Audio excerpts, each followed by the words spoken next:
Tidak ada lembaga yang menguatkan konstitusi tentang mencerdaskan kehidupan bangsa ini kecuali pesantren. Siapapun dengan biaya yang seminim-minim pun diterima. Pesantren itu memiliki apa yang disebut dengan al-mahzunun nafs. Sebuah kearifan yang hanya akan dipahami bagi orang yang masuk ke dalamnya. Kekhawatiran orang-orang, anak-anak kiai yang hanya mewariskan kegagahan kiai tapi tidak mewariskan keilmuan, tidak mewariskan kerendah hatian, dia memanfaatkan nama besar kiainya. Tapi itu sekali lagi tidak merepresentasikan, tidak mewakili pesantren secara keseluruhan.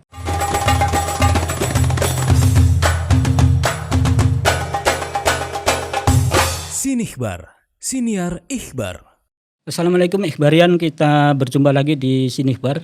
Ada sebaris hikmah Arab lampau yang mengingatkan kita hari ini. Al-mizanu asasul hukam. Keseimbangan itu dasar dari setiap keputusan. Kalimat pendek ini menampar realitas sekarang. Kita hidup di tengah-tengah banyak orang yang gampang terpancing, serba cepat mengambil keputusan, mudah terarus atau terlalu bising menanggapi satu isu atau satu konteks tertentu. Prinsip keseimbangan ini menjadi makin penting karena keseimbangan bisa mencegah kita dari reaksi berlebihan, kemudian membantu melihat persoalan apa adanya, dan yang terakhir adalah kita tetap waras di tengah kegaduhan yang terus luar biasa hingga hari ini. Dan hari ini kurang lebih kita akan berbincang tentang itu, berguru, mengaji dan belajar pada tokoh inspiratif yang memang lekat dengan term keseimbangan, moderasi, wa akhwatuha. Tapi sebelum itu sabar dulu, kita tilik dulu ada apa di ikhbar.com hari ini. Yang pertama, 5 pesantren berwawasan lingkungan di Indonesia.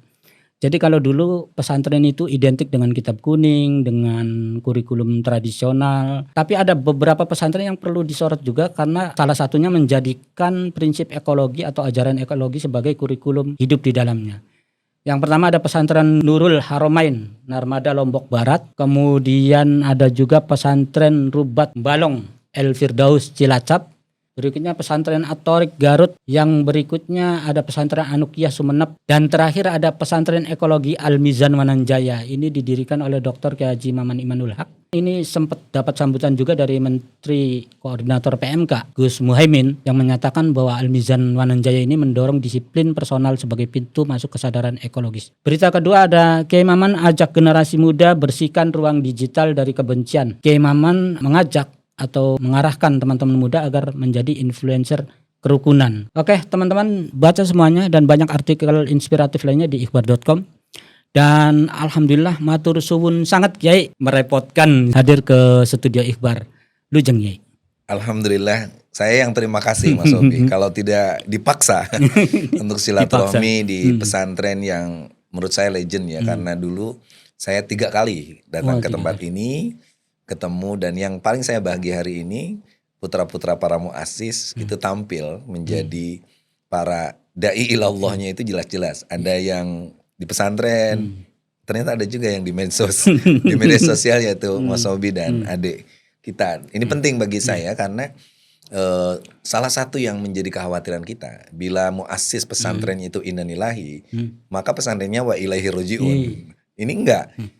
Saya ngobrol tadi ada visi besar pesantren Ketitang ini, dan saya rasa dan saya yakin ya di 2027 ke depan sampai 2045 pesantren ini akan menjelma menjadi kekuatan besar karena adaptasi terhadap kesadaran bermedia sosial, kesadaran menghadapi AI dan sebagainya itu tumbuh. Dan itulah salah satu keistimewaan dari lulusan-lulusan pesantren. Dia siap untuk kaifa nataqaddam duna natakhala anit taras. Bagaimana tetap berkompetisi dalam dunia global tanpa meninggalkan aturos kita, Islam Ahlus Sunnah wal Jamaah. Mohon doanya pokoknya Kiai. Sama-sama saling doakan. Dapat keberkahan luar biasa hari ini kita teman-teman, berkat kehadiran Kiai Maman. Kiai Maman, izin kami pengen tahu dulu sih, seminggu belakangan aja Kiai Maman kira-kira lagi sibuk apa, terutama yang paling menguras energi, pikiran, soal apa ya kira-kira, terutama hubungannya dengan anak muda. Iya, jadwal saya lumayan ya, agak padat. Nah, yang pertama adalah karena Ketua Umum kami, Pak Gus Muhaimin, diperintahkan oleh Pak Prabowo untuk mengidentifikasi pesantren-pesantren, maka kita berkunjung ke pesantren-pesantren. Mana pesantren yang usianya di atas 100 tahun, mana pesantren yang 50 tahun ke atas, termasuk pesantren yang baru muncul. Di sana muncul juga identifikasi pesantren itu bagaimana cara membuat landscape pesantrennya, struktur bangunannya, kurikulumnya, dan lain sebagainya. Lalu yang ketiga, kita jadi tahu dari mana pendanaannya. Hampir semua pesantren yang saya datangi, baik itu di Jawa Timur, Jawa Tengah. Terakhir kemarin saya ke Jawa Tengah, ke pesantren Yanbu Muria. Itu dulu Mbah Arwani Kudus. Membuat pesantren Al-Banat, lalu Yanbu di 16 titik. Nah, itu baru model yang baik sekali. Bagaimana orang difokuskan ke Quran dan sistem pesantrennya betul-betul kuat. Tapi ada beberapa pesantren yang memang mereka menyiapkan pesantren untuk masyarakat kecil. Jadi tidak ada lembaga yang menguatkan konstitusi tentang mencerdaskan kehidupan bangsa ini kecuali pesantren. Siapapun dengan biaya yang seminim-minim pun diterima. Nah, saya datang ke pesantren-pesantren di Jawa Barat, di Tasik misalnya, di Al-Jarnuji, lalu ke Garut di Kiai Nuh Ad-Dawami, masuk ke Al-Musri di Cianjur begitu. Dan saya menemukan betapa dalam bahasanya Hasan Hanafi, pesantren itu memiliki apa yang disebut dengan al-mahzunun nafs. Sebuah kearifan yang hanya akan dipahami bagi orang yang masuk ke dalamnya. Kearifan tentang pendidikan, kearifan tentang memberikan kesempatan bagi orang-orang belajar. Nah, yang kedua, saya hari ini agak sibuk karena bekerja sama dengan teman-teman Google dan juga The Asian Foundation ASEAN untuk keliling bagaimana pesantren. Saya kebetulan didampingi teman-teman dari Coding Bee datang ke pesantren untuk mengajarkan kita tidak mungkin menolak AI. Tapi AI jangan ngatur juga, termasuk melampaui nilai etika kemanusiaan, kebangsaan dan lain sebagainya. Dari sinilah peran pesantren. Jadi jangan sampai pesantren tiba-tiba menolak AI, menolak teknologi. Tapi pesantren juga jangan terbuai ke sana, di mana caci maki, hinaan, bullying, framing dan sebagainya itu menghancurkan nilai-nilai kita sebagai sesama manusia, sebagai anak bangsa dan lain sebagainya. Nah, yang ketiga di DPR kebetulan kita baru beres undang-undang tentang haji dan umroh. Lalu juga saya kebetulan panja untuk biaya ibadah haji yang bisa kita turunkan sesuai dengan arahan dari Pak Presiden. Tetapi hari ini protesnya lumayan karena masa tunggu daerah-daerah yang asalnya 47 tahun kita samain semua, jadi 26 tahun. Akibatnya Jawa Barat kehilangan 9.000, sehingga Sumedang tadi protes. Mereka cuma dapat sekitar 700 sekian, nggak tahu Cirebon dan lain sebagainya. Nah, tetapi wajar, sebuah kebijakan pasti ada pro dan kontra. Tetapi poin keempat yang hari ini kita merasa bahagia tentu adalah dengan diangkatnya guru bangsa, guru kita semua, Kiai Haji Abdurrahman Wahid dan Syaikh Khalil, ini menjadi bukti bahwa keberanian, cinta kasih, nilai-nilai kemanusiaan dan sebagainya itu menjadi penguat bangsa ini tetap berdiri.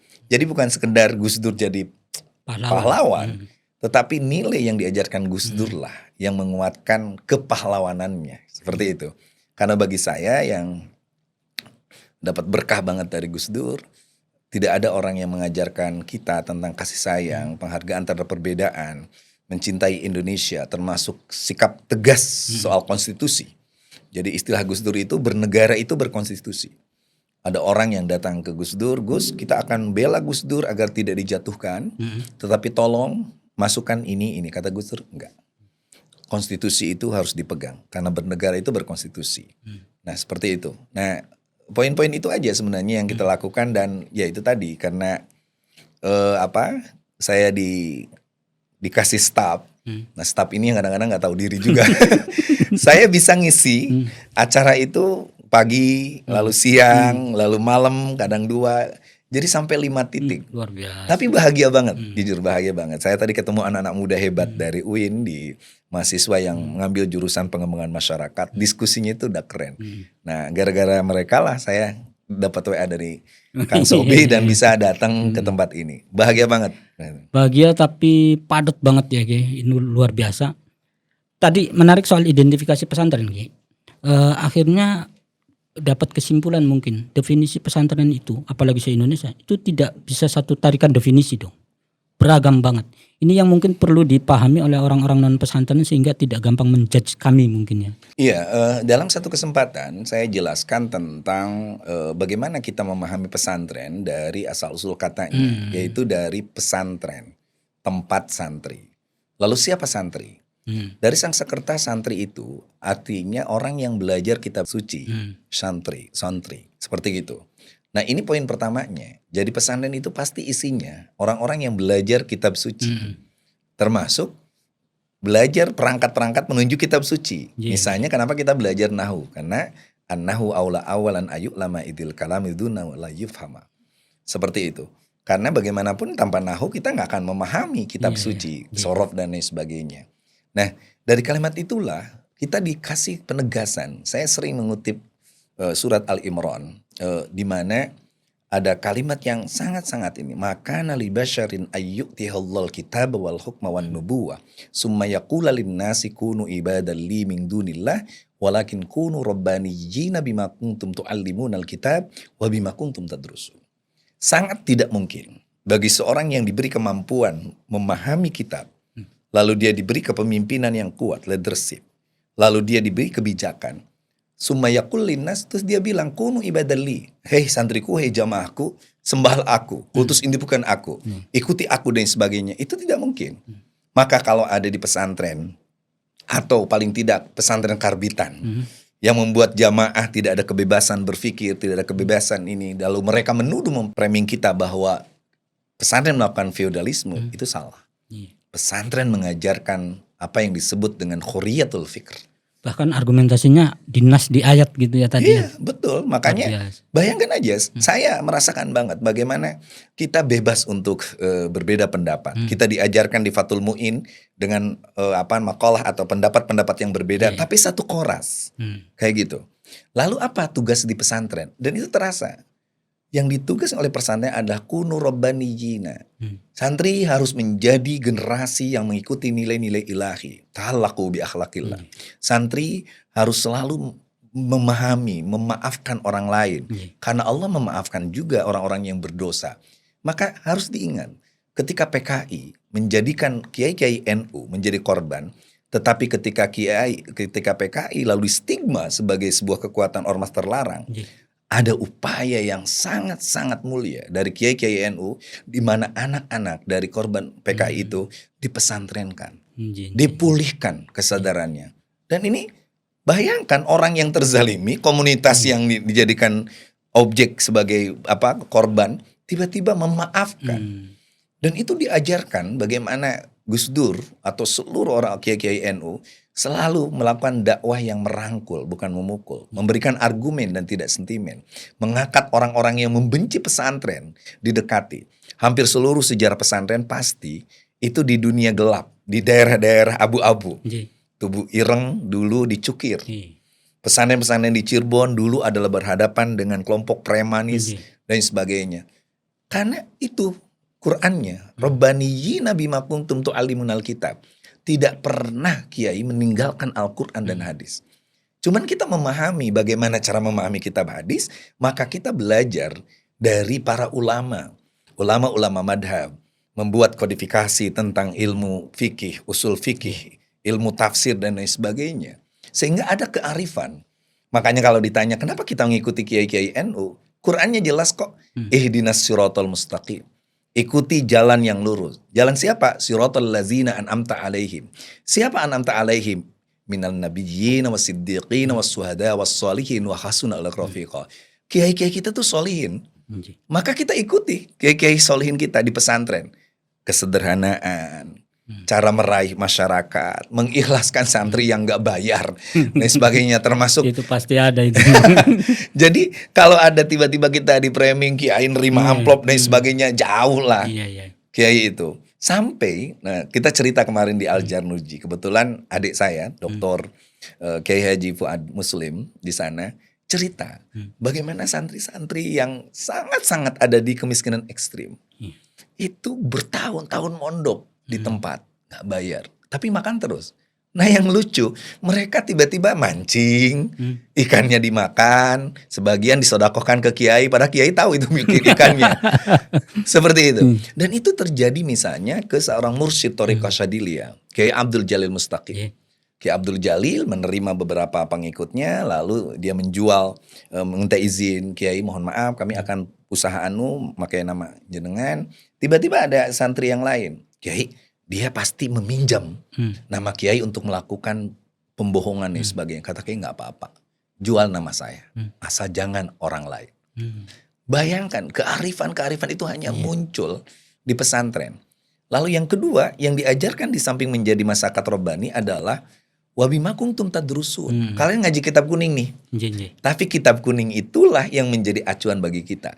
Bagaimana seorang Kiai Sahal Mahfud berbicara soal Sosial, ekologi, Bang. fikih ekologi, fikih lingkungan, fikul bai'ah, dan sebagainya, itu dari kitab kuning.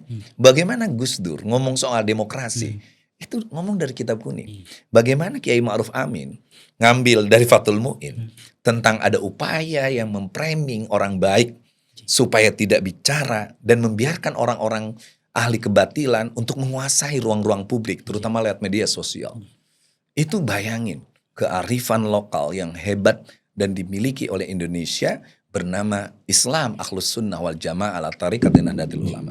Nah, beberapa ini ya tadi menarik soal kearifan. Muncul beberapa keyword pemaaf, sederhana, tidak merawat dendam. Nah, mungkin ini karena memang saya ambil tadi di prolog soal keseimbangan mungkin. Begitu juga Kiai Maman. Kiai Maman itu tidak lepas dari dua terma. Pertama pesantren, yang kedua al-mizan. Nah, kami itu sebenarnya penasaran Kiai. Apakah mungkin kalau dari segi lafaz ya kita yang awam membaca al-mizan itu sebagai gagasan keseimbangan. Tapi kita pengen tahu dong Kiai, awal mula keluarga besar al-mizan, tentu Kiai Maman sendiri memunculkan terma al-mizan itu apa bayangannya, tujuannya, targetnya, kemudian bentuk idealisnya lah seperti apa? Saya harus jujur ya bahwa nama Al-Mizan itu adalah muncul tiba-tiba dari pembicaraan saya dengan saudara-saudara saya tentang orang yang memberikan support pada kita, yaitu mertua saya. Beliau seorang pengusaha, lalu di sana nggak ada pesantren, nggak ada apa, sampai seorang budayawan besar, Arif Rosidi. Arif Rosidi itu saya bilang, sampai kapanpun tidak akan pernah ada pesantren di daerah itu. Kayak gitu. Akhirnya kita tertantang. Namanya apa ya? Nah kebetulan ibu kami namanya Umi Kulsum. Lalu abah kami itu, mertua kami itu namanya Abah Qasim. Jadi kita singkat Al-Mizan. Mizan itu Mimi Umi Kulsum dan Qasim Fauzan.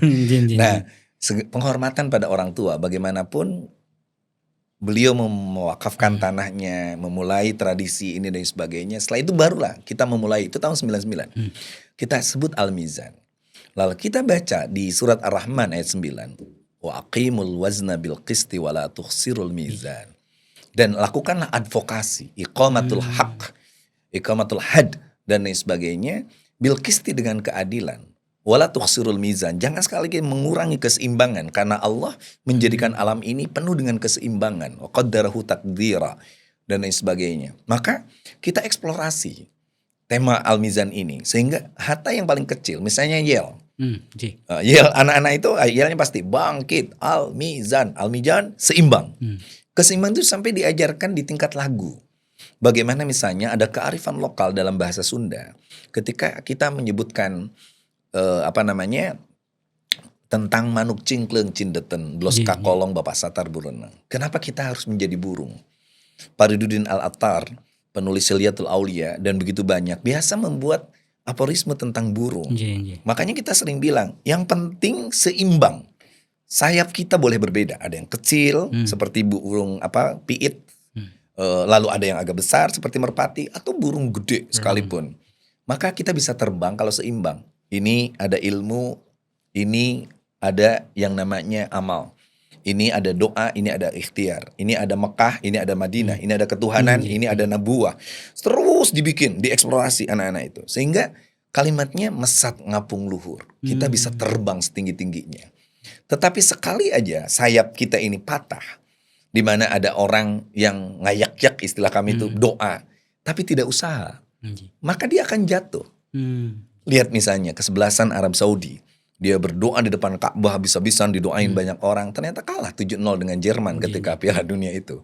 Tetapi ada yang juga sombong dengan usaha, seolah-olah usaha akan menjadikan semua akan berhasil. Islam itu menyimbangkan doa penting, usaha juga penting. Kemanusiaan penting, ketuhanan penting. Ada orang yang ngajak-ngajak pada nilai ketuhanan, tapi dia tidak kenal tetangga.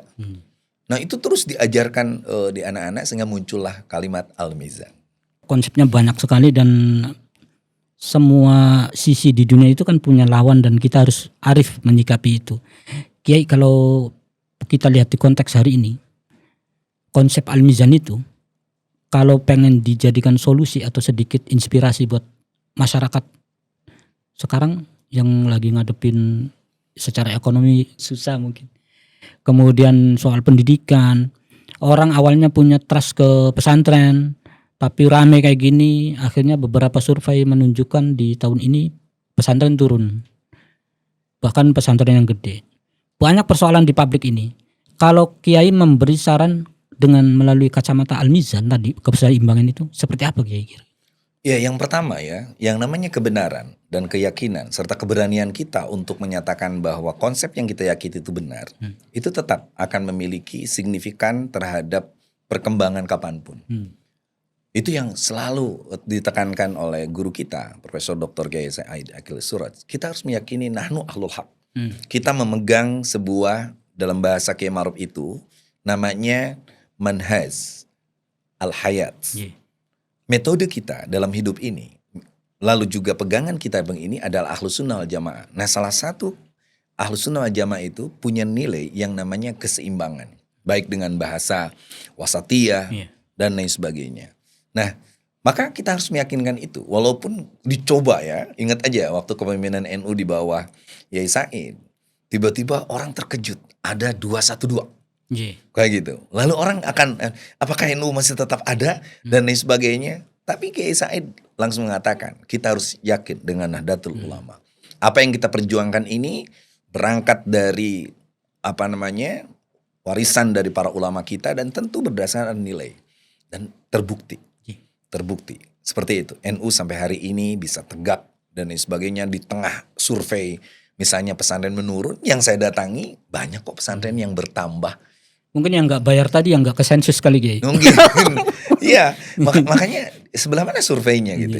Saya ngobrol dengan beberapa kiai, ada penurunan. Tapi pertanyaannya penurunan pun terjadi di beberapa sekolah-sekolah formal. Lembaga pendidikan lain, bukan pesantren gitu. Jangan framing seperti itu. Tapi kita pun belajar sekali lagi bahwa ketika kita sudah meyakini sebuah kebenaran termasuk konsep Al-Mizan itu. Kita boleh, Mas Sobi bisa lihat di Google nanti konsep ekologi kita itu mengacu kepada bagaimana keseimbangan alam. Seperti itu, di tengah perubahan iklim, di tengah eksploitasi terhadap lingkungan dan sebagainya, maka kita bergabung. Ada satu jurnal, bahkan gerakan bersama, namanya Al-Mizan. Itu berapa negara ikut, beberapa puluh pesantren ikut. Itu bisa dicek nanti. Al-Mizan, kesepakatan kita untuk menjaga alam.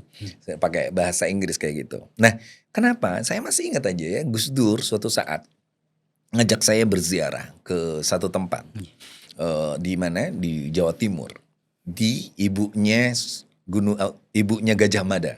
Jadi perbatasan antara Babat dengan Jombang itu ada. Tiba-tiba Gus Dur hanya bacain surat Ar-Ra'd ayat 17. Beliau dikutip pendek sekali kayak gitu. Fa'amaz zubadu fayadhabu jufa'an. Semua yang buih, viral, sekarang ya, asal viral, asal FYT dan sebagainya, maka fayadhabu jufa'an. Itu akan hilang. Tetapi fa'amma ma yamkusu, segala sesuatu yang akan kuat berdasarkan nilai, maka dia apapun yang bermanfaat, wa amma yang fa'ufin nas, itu payamkusu fil ard. Dia akan menetap. Keadilan, keberanian, kasih sayang, keseimbangan, itu nilai-nilai yang akan yamkusu fil ard. Seperti itu. Jadi jangan juga kita ikut viral, ikut medsos, ada orang yang marah-marah, jelek-jelekin orang supaya dapat follower. Itu tidak akan lama. Tetapi orang yang mengusung nilai-nilai keberanian, cinta kasih, kasih sayang dan lain sebagainya, oke lah suatu saat kita memang pada suatu waktu kita tenggelam. Karena ngapain sih podcastnya lurus-lurus kayak podcast di sini. Atau bergerak lambat gitu Kiai. Atau bergerak lambat, tapi suatu saat dia akan menemukan momentumnya. Momentum tentang pentingnya menerapkan nilai-nilai luhur, values, tentang cinta kasih, keadilan, kesetaraan, keseimbangan dan lain sebagainya. Dan itu akan ketemu. Kalau kita ibaratkan gigi dengan lidah. Gigi itu bisa keras, dia bisa memotongkan tulang, tetapi saya bisa bertemu, kita nggak bertemu berapa puluh tahun. Suatu saat kita nggak ketemu lagi, gigi saya udah habis. Tapi lidah kita, dari dulu kita ketemu lidah kita segini-gini. Karena apa? Karena dakwah itu, karena pesan itu harus disampaikan dengan kelembutan. Dan itu butuh kesabaran, itu butuh konsistensi. Berapa orang yang tidak konsisten? Zaman reformasi, wah habis-habisan. Tiba-tiba masuk kekuasaan, lah salah mualah kalam. Ini lagi rame nih. Ya. Gitu maksudnya. Nah, perspektif Al-Mizan tadi Kiai, tarik ke konteks yang lebih tanda kutip panas nih misalnya. Kiai melihat pesantren secara isu terbaru misalnya. Ketika banyak pihak yang menyerang pesantren, feodalisme lah, kemudian banyak hal lah. Kalau perspektif Al-Mizan tadi dipakai, itu kita tangkal itu juga, tapi kita introspeksi juga dong. Nah, Kiai melihat itu dengan kacamata Al-Mizan hari ini seperti apa? Iya, saya kira sama ya. Saya kira sama. Dan saya udah ketemu kiai-kiai sepuh, tokoh-tokoh NU. Saya kebetulan aja diberikan nikmat oleh Allah yang menjadi wakil sekretaris Dewan Syuro DPP PKB, lalu ikut di program percepatan transformasi pesantren. Jadi kita bisa ada alasan untuk ketemu kiai-kiai. Di sanalah kita baru memahami, misalnya, apakah kekerasan seksual itu terjadi di pesantren? Kita bikin acaranya di Jember, di Jawa Timur. Semua kiai sepakat bahwa ada kekerasan seksual seperti itu. Lalu beberapa kasus kita munculin. Tetapi kita harus menyadari bahwa ini efek bukan hanya karena efek di dalam, tapi pengaruh dari tontonan luar, budaya-budaya asing dan lain sebagainya. Lalu orang-orang yang dalam tanda kutip khilaf seperti itu. Saya termasuk di DPR di Komisi 8 paling keras soal itu. Tidak ada alasan apapun melakukan kekerasan, terutama kekerasan seksual yang menjadikan anak-anak kita akan trauma. Saya orang yang menutup pesantren di Bandung, yaitu rumah kitab itu, rumah Quran, seperti itu. Dan saya katakan nggak boleh terjadi. Kenapa? Karena seorang tokoh agama itu harus yang durunal ummah bi'ainir rahmah. Dia harus menilai kasih sayang. Cuman kita tidak hanya sekedar mencari seperti itu. Apa yang harus kita lakukan? Maka dibikinlah masukan-masukan kita ke Komisi 8. Di dalamnya ada Kementerian Agama, di dalamnya ada Kementerian Pemberdayaan Masyarakat dan Perlindungan Anak. Lalu kita pun membuat undang-undang untuk pencegahan kekerasan seksual seperti itu. Termasuk juga bagaimana kita mendesain pesantren yang lebih terbuka. Pesantren yang bisa diakses, pesantren yang tahu daftar. Dan kearifan lokal itu terjadi dulu. Kiai Makhrus Ali Lirboyo itu hafal berapa santrinya, siapa namanya, siapa nama orang tuanya, dan dari mana. Padahal udah ribuan itu. Udah ribuan. Bentuk pengawasan itu, hari ini kayak kita nggak mungkin lah ya, kayak gitu. Tetapi kan artinya, Kiai Makhrus Ali mengatakan, kita harus mulai menginventarisir amanah. Ini amanah loh, jangan disakiti. Jangan gitu. Di Lirboyo itu beberapa kiai sepuhnya bilang, kalau ada orang berbuat salah, jangan diusir, diperbaiki. Tidak boleh ada kekerasan dan lain sebagainya. Saya menemukan itu di beberapa pesantren tentang bagaimana menghormati orang, dalam bahasa Sunda mah geus naik mondok ya geus alhamdulillah, kayak gitulah. Nah, seperti itu. Nah, misalnya soal lingkungan. Kita kritik misalnya kalau kita masuk di Man Ciwaringin, lalu masuk ke dalam, itu ada wadah sampah gede banget di sana. Maka pesantren-pesantren berdiskusi cara pengolahan sampah. Lalu kita meminta tolong ke teman-teman kita di ITB dan lain sebagainya. Maka muncul beberapa pesantren bagaimana melakukan upaya penanganan sampah. Ada beberapa pesantren yang sistem solokannya tidak benar dan lain sebagainya. Dan hebatnya pesantren itu menerima introspeksi ke dalam. Tetapi kita pun keluar mengatakan, oke, kalau Anda mau mengkritisi kami, bantu juga dong kami. Apa yang terbaik? Pelajaran apa yang perlu diberikan? Pesantren bagaimana yang harus dan sebagainya? Seperti itu. Makanya ketika kemarin saya diundang Kiai Imam Jazuli di Bina Insani untuk memberi pembekalan kepada 1.300 orang yang akan berangkat ke Azhar, saya bilang, anak-anakku sekalian, kalau kita ke Mesir niatin untuk mencari ilmu, ekosistemnya sangat baik, lalu juga sanad keilmuannya. Tapi kalau soal bersih kita. Putra saya 7 tahun di sana, Mas. Pas saya neng ke sana, ya Allah, sampah di mana-mana, terutama di Old Cairo, di Kairo lama, kayak gitu. Tapi putra saya memilih di tempat yang kumuh itu. Saya bilang, apa alasannya memilih di sini? Jawabannya sederhana. Saya bisa berinteraksi dengan orang asli, supaya saya bisa belajar bahasa Arab Mesir dengan keistimewaannya lebih cepat. Itu kan jawaban yang tidak bisa dipahami oleh orang yang gak pernah ke pesantren. Ada tujuan yang lebih utama daripada sekedar seperti itu. Nah, itulah yang sebenarnya menurut saya pesantren punya keseimbangan itu. Di satu sisi kita silakan Anda mengkritik habis-habisan. Ada mekanisme kritik. Gus Dur dikritik sama Ki Asad. Tapi dibela sama Ki Ali Maksum. Kayak gitu. Saya dulu dikritik sama Profesor Salim Bajri. Dibelanya sama Kiai Fuad Hashim. Bentar. Jadi sederhana banget. Makanya paling enak lah jadi orang NU itu. Kita ini kalau salah tidak dianggap dosa. Asal bisa diperbaiki. Kalau kita ini belajar, itu pasti ada yang bela. Jadi Al-Mizan ketika pertama kali, kita Jumatannya masih ikut ke desa sekitar 1 kilo. Lewat jalan raya. Nyebrang bahaya. Akhirnya saya punya inisiatif membuat Jumatan di Al-Mizan. Kayak gitu. Tiba-tiba ada seorang kiai sepuh. Itu bab Jumatan, bab balad itu gak sederhana. Gak sederhana.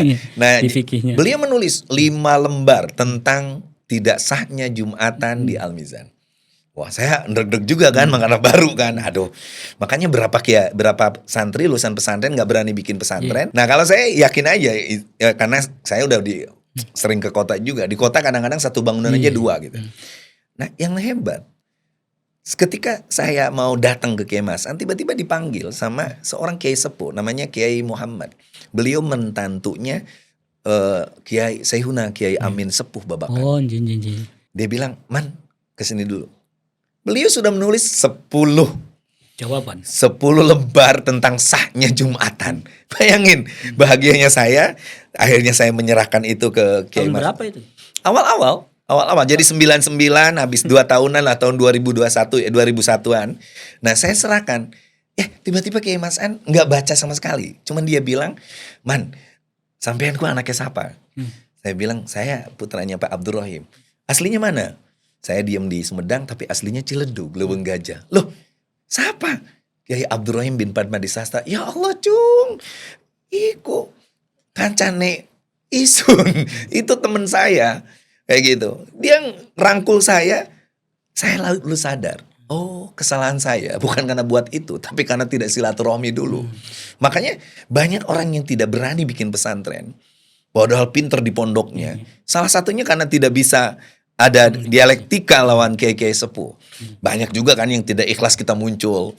Banyak juga kan orang-orang yang dalam istilah Gus Baha itu, kalau ada kiai sepuh atau ustadz sepuh yang tidak mau keluar hari Jumat, bukan berarti dia memang ingin istiqomah, tapi takut khutbah Jumatnya diambil orang. Termasuk kalau ada kiai istiqomah wirid dari maghrib ke isya, tapi tidak mau keluar dari pangimbarannya, itu bukan istiqomah, tapi dia takut ternyata tempat imamnya diambil orang, anak muda. Gus Bah kritik menarik sekali.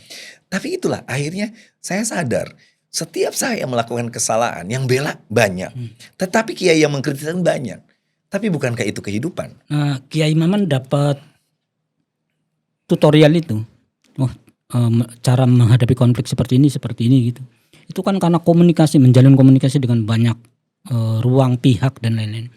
Kiai tadi lanjut di soal kritik pesantren. Kiai mengiyakan nggak banyak gus-gus misalnya yang seolah-olah nggak peduli isu ini lagi ngapain, dia tetap seperti itu. Dan ini bahaya menurut kami ya. Itu Kiai sudah ada punya perhatian ke sana atau sebenarnya seperti apa sih? Iya. Ada lagi rame-ramenya tetap pamer mobil, tetap konvoy, tetap head on, terkesan itu seperti apa gitu? Iya, saya kebetulan diberikan ya itu tadi keberkahan ya. Keberkahan bisa ketemu Buya Said Akil Siraj sering, dan kita diskusi apalagi dengan ketua Dewan Suro Abah Kiai Ma'ruf di Cimanggis. Lalu kita ketemulah kiai-kiai sepuh di sana. Kalau misalnya Romo Kiai Kafabi mau nengok Lirboyo yang ada di Majalengka, itu berkenan beliau hadir di rumah. Diskusi-diskusi itu menarik. Nah, salah satunya itu kekhawatiran orang-orang, anak-anak kiai yang hanya mewariskan kegagahan kiai tapi tidak mewariskan keilmuan, tidak mewariskan kerendah hatian. Dia memanfaatkan nama besar kiainya. Tapi itu sekali lagi tidak merepresentasikan, tidak mewakili pesantren secara keseluruhan. Banyak sekali pesantren-pesantren yang anak-anaknya itu istiqomah. Saya bahagia misalnya waktu saya di media sosial cerita bahwa saya dapat tafsir saya Mutawali Asy'arawi, tiba-tiba saya dapat kiriman tafsir 3 jilid, yaitu Gus Awis dari Darul Ulum. Anak muda nulis tafsir, kan keren. Dan ternyata di NU ada anak-anak muda NU yang nggak pernah butuh plaksang-pleksing, ceramah dan sebagainya, nulis kitab, nulis buku, diskusi. Kita punya kelompok kecil seperti itu yang sepakat. Coba Mas Obi datang ke Al-Mizan, nggak akan tahu mana anak-anak kiai. Putri-putri kiai itu berbaur biasa. Tidak ada yang misalnya disanjung-sanjung dan sebagainya. Putra saya, Habli Ainal Haq, itu dulu di Al-Hikmah 2. Di Abasola, Kiai Masruri Mugni almarhum. Setelah itu pindah beliau ke Bang Sri, Gus Taufik. Jogja ya? Di Rembang. Rembang. Kayak gitu. Setelah itu baru ke Queen, ke Gus Ahmad. Yang hebat adalah ketika ada di Bang Sri itu, yang Gus Taufik itu bilang, saya tuh pingin banget katanya ketemu anak muda, muridnya Gus Dur. Tapi bagaimana caranya? Sampai anak saya lulus, lalu bikin acara, beliau udah di ini, lalu kita bikin acara karena kita mengikuti Amsilati. Beliau baru sadar, berarti Habli itu anaknya Kiai Maman. Luar biasa. Jadi dia tidak mau mengaku dia anaknya siapa, dia diem dan lain sebagainya. Mirip drama Cina yang CEO itu. Ternyata bapaknya CEO gitu. Tapi itu banyak sekali. Iya, itu menarik ya. Tapi sayangnya publik gak tertarik ke yang itu ya. Tertariknya yang 1, 2 flexing, tadi. Iya, menarik. Yang flexing, yang hanya mengandalkan nama ayahnya. Nah, putra-putra kiai yang dia lebih ngikuti, bahkan malu. Kalimatnya itu saya ketemu ya seorang Gus, dia hari ini mewariskan pesantren ayahnya. Saya bilang, Gus, sekarang ini ya pesantren pimpin. Enggak, saya bukan siapa-siapa. Ini pesantren ayah saya yang dirikan. Saya itu hanya santrinya yang kebetulan dapat amanah. Bayangin, pada santrinya 1.200 orang. 1.200 orang. Saya terkejut banget. Dan dia biasa aja. Malah, Wallahu Akbar ya. Saya tiba-tiba ingat, saya dulu pernah musafatul Quran di Kiai Abdul Nafi bin Kiai Abdullah Salam. Kamar saya itu persis di depannya Kiai Abdullah Salam. Nangis kita. Sekelas Kiai Abdullah Salam yang tanahnya meluas, dia bikin rumah sakit Islam. Pas saya tengok kamarnya, ukuran 3 kali 3 meter. Lalu hanya sekedar keloso, tikar kumuh. Tapi semua orang yang namu, kalau ada yang butuh modal dikasih duit, ada yang butuh ini. Saya bilang, sampai kan yang namanya ya Idullah Salam itu nggak mau dibangun dan sebagainya. Kemarin saya ke Kudus, putranya Mbak Arwani itu, Kiai Ulin Nuha, itu adalah menantunya Kiai Abdullah Salam. Nah, cerita kesederhanaan Kiai itu banyak sekali. Cuma kan orang nggak suka juga. Yang dipilih adalah gus-gus yang kelihatan nggak jelas juga kan gusnya dari mana dan lain sebagainya. Seperti itu. Mereka malu menutupi nasab-nasabnya. Seperti itu. Dan subhanallah, NU itu akan kuat. Justru yang tersembunyi. Jadi yang masyhur sebenarnya adalah bikaromatil mastur. Mereka muncul gus-gus dan sebagainya. Sebenarnya ada yang mastur. Yang mastur. Dan demi Allah saya tuh selalu kagum ketemu gus-gus yang rendah hati, ngobrol. Jadi kalau saya ziarah ya, kebetulan saya diberikan ini aja, kenikmatan DPR itu dipakai ziarah, Mas Sofi. Saya ziarah ke PES. Saya ziarah ke Imam Ahmad At-Tijani. Lalu saya ke Marrakesh. Ada yang namanya Rijal Sabah. Di semua tempat ziarah saya di Maroko, hatta ke Spanyol, sampai ke beberapa tempat, yang dampingi saya itu putra-putra kiai besar. Subhanallah gitu ya. Kemarin saya datang ke ini, kemana? Ke Humaisiro. Humaisiro itu Qutbul Aqtab, Abi Hasan Asyadili. Yang dampingi saya putranya Kiai Masruri, yang dampingi saya Kiai Anu, dan nggak ada yang memperkenalkan saya putranya kecuali saya bilang, Gus, Mas di mana ini? Saya putranya Anu. Subhanallah. Dan mereka takdimnya, rendah hatinya, nganter-nganter sampai bawa-bawa, biar saya bawain Kiai Maman. Nangis saya. Makanya saya nggak peduli banget orang ngomongin yang flexing-flexing itu. Berarti la ya'riful flexing kecuali ahlul flexing. Kayak gitu. Kalau kita yang mastur, ketemu yang mastur. Indah banget subhanallah. Al-Mizan pesantren kemudian yang lekat dengan Kiai Maman Gus Dur. Kiai bocorkan sedikit dong, apa yang paling menurut Kiai sesuai dengan konteks kebutuhan hari ini yang pernah Kiai temukan dari Gus Dur. Kemudian terutama soal keseimbangan tadi, Kiai. Iya, saya harus berterima kasih ya ke Fahmina, terutama ke Buya Husein. Karena wasilah saya begitu dekat dengan Gus Dur adalah saat Ibu Nyai Sinta Nuriyah Abdurrahman Wahid difasilitasi oleh Buya Husein, Fahmina untuk datang ke Al-Mizan. Nah setelah itu baru tiba-tiba Gus Dur membaca di koran Kompas ada sosok. Ada tulisan puisi saya tentang gereja yang di Cirebon itu. Gereja kayak gitu. Gus Dur bilang ke Sulaiman, salah satu ajudannya, Man, aku pingin ketemu nih Kiai ini. Lalu muncullah pertemuan yang tidak disengaja itu di hotel milik di Cirebon itu, milik Pak Haji siapa? Nah di hotel itulah ya, di Cirebon. Jamrud.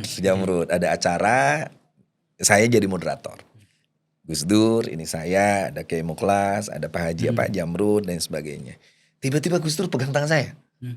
Tegang tangan bilang, Anda ikut saya. Saya bilang, Pak, saya bukan siapa-siapa. Anda ikut saya. Karena Anda dari dulu menginginkan ini. Saya bilang, akhirnya saya ikut kan. Langsung jadi Dewan Suro. Jadi saya satu-satunya Dewan Suro yang tidak pernah lewat desa, kecamatan, kabupaten. Langsung DPP PKB. Dan SK-nya Gus Dur. Mungkin sampai sekarang. Nah kayak gitu. Akhirnya saya begitu dekat dengan Gus Dur. Dan saya menyaksikan bagaimana Gus Dur istiqomah dalam sholat. Orang menuduh Gus Dur tidak sholat. Gus Dur, saya menyaksikan bagaimana wudhu lalu sholat di atas kursinya. Dan saya mendengarkan Gus Dur baca Quran begitu banyak. Seperti itu. Dan Gus Dur selalu mengajarkan tentang keseimbangan berdemokrasi. Keseimbangan dalam alam. Keseimbangan. Gus Dur itu bicara konflik itu selalu menarik. Makanya Gus Dur ada lucunya tuh. Kenapa orang NU selalu wallahul muwafiq lil thoriq? Karena bagi NU konflik itu menarik. Sebagai sebuah realita biasa. Nah, saya punya rahasia banyak yang sampai hari ini nggak pernah saya buka. Tentang Kiai Anu, tentang Ustadz Anu, tentang ini saya tutup sampai hari ini. Tetapi yang pasti, suatu saat sebelum Gus Dur meninggal, Gus Dur minta saya men-syuting beliau. Saya bilang, Pak, Bapak pakai sarung atau apa? Enggak, yang Kiai kan Anda. Biarkan saya menjadi mitra Anda. Itu kerendah hatian Gus Dur. Seperti itu. Sampai ada adegan di itu walaupun tidak di-upload, Gus Dur tidur lalu pegang pipi saya. Tapi ada pertanyaan menarik. Gus Dur nanya saya. Dia bilang, Anda tahu gak ya kenapa kita dekat? Saya bilang, Pak, saya itu santri biasa. Waktu di Tamak Beras pingin banget ketemu yang namanya Gus Dur. Sampai akhirnya saya berdoa di makamnya Mbah Wahab Hasbullah. Lalu jalan kaki ke mana? Ke Tebu Ireng. Di makamnya Mbah Hashim, Mbah Wahid. Lalu saya jalan kaki ke Said Sulaiman. Di Mojokerto itu. Lalu saya kemana? Hanya ingin ketemu yang namanya Kiai Haji Abdurrahman Wahid. Dan saya puasa Pak. Hanya untuk ketemu Bapak. Kata Gus Dur, gak perlu. Sebenarnya. Kenapa? Gus Dur cerita. Saya itu berempat. Lalu tiba-tiba kecelakaan yang mengakibatkan ayah saya meninggal. Dan supir meninggal. Lalu saya melihat begitu banyak ribuan orang mengeluh-ngeluhkan jenazah ayah saya. Dan saya punya motivasi untuk melebihi ayah saya. Paling tidak seperti ayah saya. Gus Dur bacakan azkiyah itu. Fatasabbahu illam takunu mislahum inna tasabbuha birrijali falahun. Saya bukan sekelas kakek saya, bukan sekelas ayah saya, tapi saya paling tidak seperti beliau-beliau. Saya potong. Pak, hubungan saya dengan itu apa? Loh, kami itu kecelakaan di Cimindi Cimahi karena mau ke Sumedang. Bukankah di sana ada kakekmu, mamamu alim fakih? Jadi kalau ayah kita aja dulu sudah ada alaqatur ruh, sudah ada hubungan dekat, kenapa kita tidak dekat? Itu membuat saya merinding dan ingin nangis. Kenapa? Gus Dur selalu mewanti-wanti. Orang yang senang silaturahmi itu gampang rezekinya. Orang yang dekat dengan ulama akan bahagia dunia akhiratnya. Kalimat-kalimat sederhana. Makanya Gus Dur tuh selalu membingkai kenapa kita harus bersahabat. Dan Gus Dur kenal. Misalnya kalau ke Cirebon, Gus Dur selalu bilang ada ulama besar di sini. Kiai Ibnu, Kiai Inu, Arjawinangun. Saya gitu.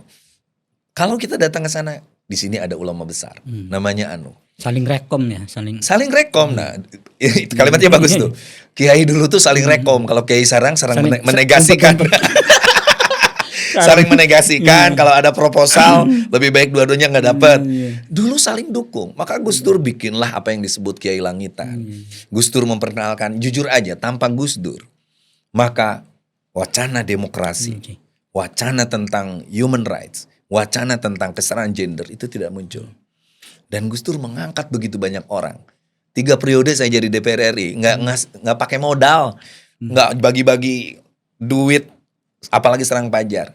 Tetapi beberapa kiai bilang, terus ada kiai yang dari Subang itu, enak ya jadi Mas Maman itu, berkah Gus Dur aja jadi terus. Dan itu subhanallah. Nah, akhirnya muncul satu keyword lagi nih Ki, politik. Gus Dur, keseimbangan politik. Apa yang paling diwanti-wanti Gus Dur? Atau Gus Dur sudah tahu belum sih masa depan Kiai Maman itu tergambar oleh wejangan Gus Dur, ataupun ada sesuatu yang dipegang penting, kok bisa jadi kiai, politisi, banyak hal lah Kiai Maman itu. Merawat keseimbangannya seperti apa dan gimana rasanya Kiai? Ya, kalau kita belajar di Gus Dur tuh sosok yang sangat sederhana. Beliau kaya raya bukan karena harta, tapi kaya raya karena kemuliaan akhlaknya. Kayak gitu. Saya masih ingat aja ya, tiba-tiba saya diajak sebuah acara, tapi saya diamplopi juga, saya panitia.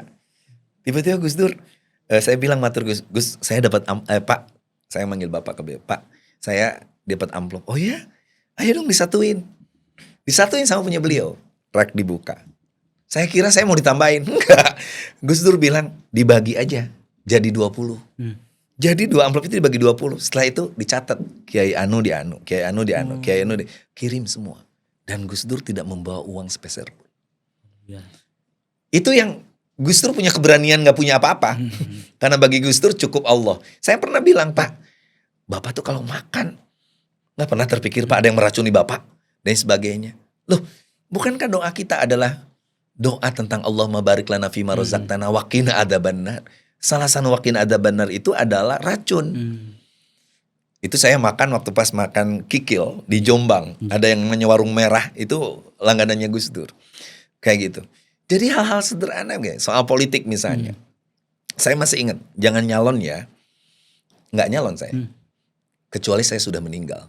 Saya nyalon pas sudah meninggal Gus Dur. Kamu akan insya Allah dapat makomnya. Ini bagian dari list ramalan Gus Dur juga berarti? Ramalan Gus Dur tuh terjadi banyak. Misalnya ya, saya kan sering iseng juga kalau Bapak lagi bete gitu. Saya bilang, Pak, Bapak tuh serius banget mempertahankan kursi presiden. Beliau bilang, loh saya itu gak pernah jadi gak pernah ingin jadi presiden. Dalam bahasa Sunda mah, niat-niat acan. Apa tuh bahasa beliau itu ya. Gak niat. Saya jadi presiden pun modalnya cuma modal dengkul. Itu pun dengkul Amin Rais. Saya bilang, Pak, kalau Amin Rais kira-kira jadi presiden enggak? Gus Dur tiba-tiba ngakak. Dia bilang, catat ya, sampai kiamat pun Amin Rais tidak akan pernah jadi presiden. Saya bilang, kenapa Pak? Iyalah presiden itu kan harus A+, dia kan Amin. Walaupun bercanda, tapi coba aja. Ini kenyataan. Seperti itu. Dan Gus Dur itu kan kadang-kadang ya, saya pernah dengan Gus Yusuf Hudori, lalu beberapa kiai diajak nonton wayangan, kayak gitu. Lalu Gus Dur tiba-tiba kayak bergumam gitu, Lalu setelah itu baru nanya pagi, tadi malam Eyang Semar bilang apa? Hah? Eyang Semar yang mana?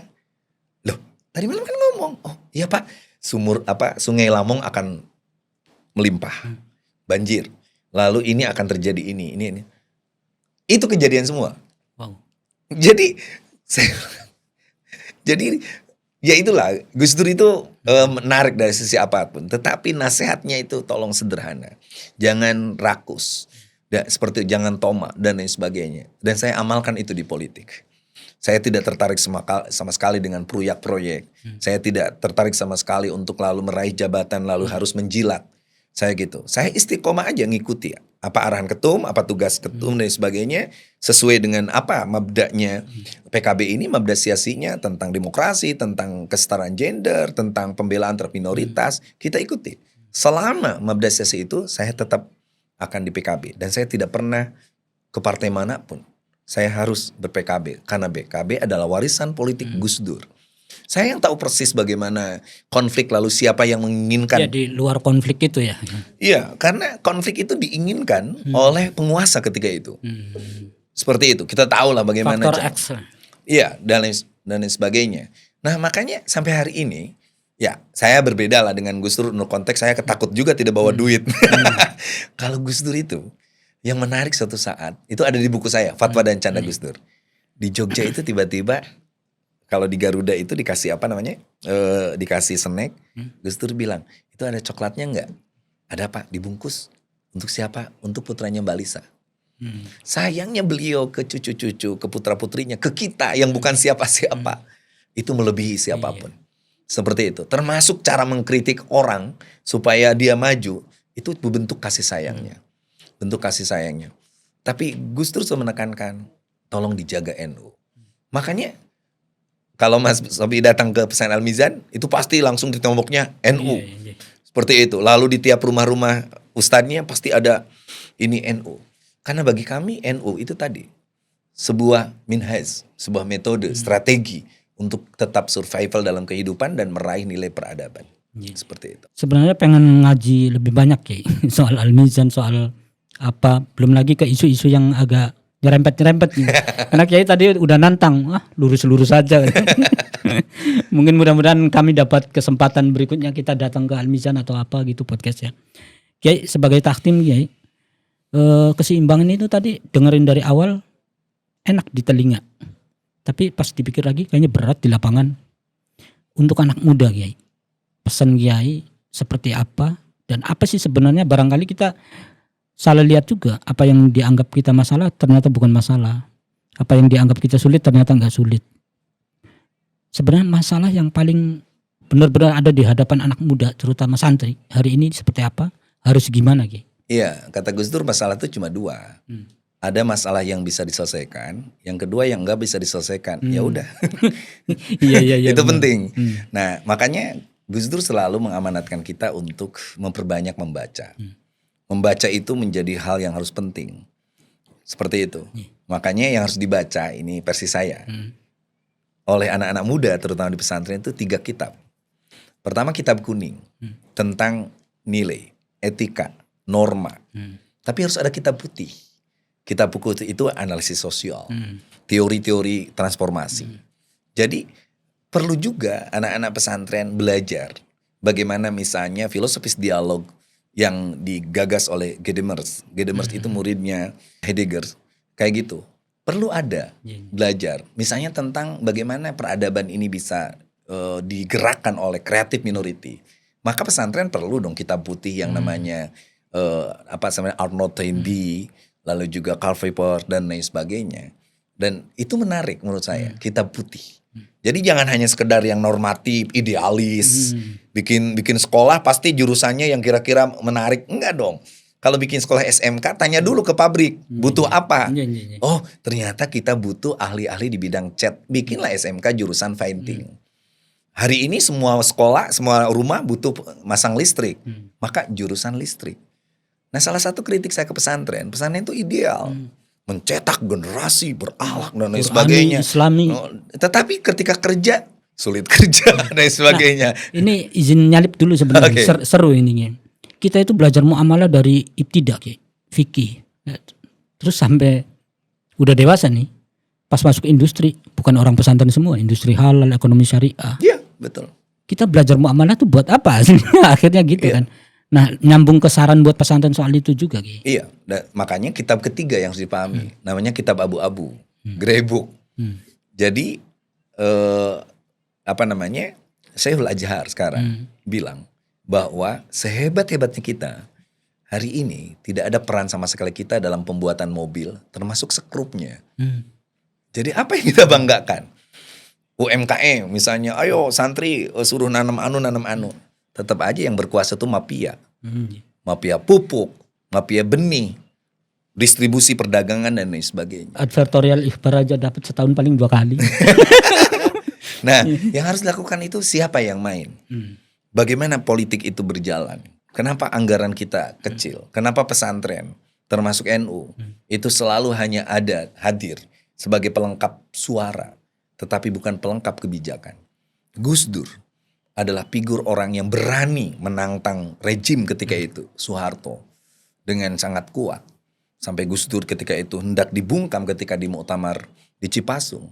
Karena Gus Dur berkali-kali bilang, kita ini harusnya mempersiapkan. Dan Gus Dur jadi presiden, kesulitan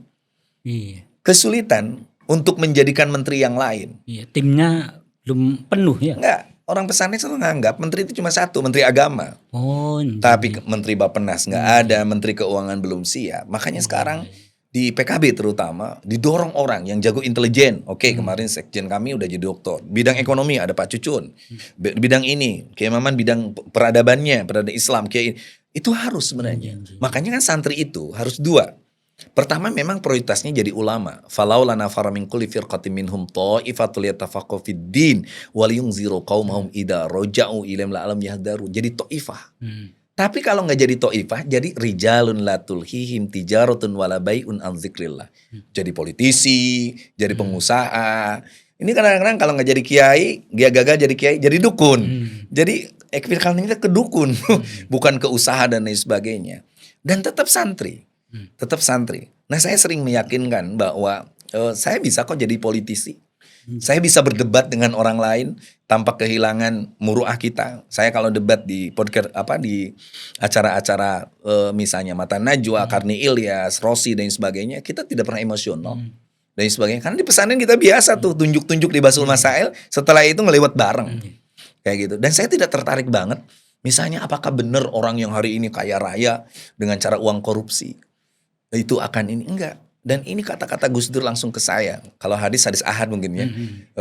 Kata Gus Dur, Indonesia ini tidak akan pernah hancur karena kita berbeda. Indonesia ini tidak akan pernah hancur karena kita banyak bencana. Indonesia hanya hancur karena 2 hal. Kebejadan moral kaum elit karena korupsi dan keputusasaan kaum elit karena sudah hopeless terhadap para pejabat yang terus korupsi. Itu dua nasihat itu kayak akrab belakangan. Elit udah begitu, kita udah pasrah juga nih. Hopeless ya. Tapi optimis ke depan ya Indonesia, terutama anak mudanya. Kalau saya selalu optimis. Saya selalu optimis di 2045 Indonesia akan menjadi Indonesia emas, tapi itu tadi gerakan literasi. Lalu juga anak-anak muda harus lebih kreatif. Apalagi sekali lagi jangan nolak teknologi, termasuk AI, tapi kita jangan juga menjadi budak dari AI. Oke, matur nuwun sangat Kiai. Matur Luar nuwun, biasa, Mas kita bakal bikin artikelnya 15 judul ini kayaknya. Terima kasih, sehat-sehat Kiai. Alhamdulillah. Nah, teman-teman saksikan Sinikhbar berikutnya dan tetap baca banyak artikel inspiratif di ikhbar.com. Assalamualaikum warahmatullahi wabarakatuh. Waalaikumsalam. Ikhbar.com mengabarkan kebaikan.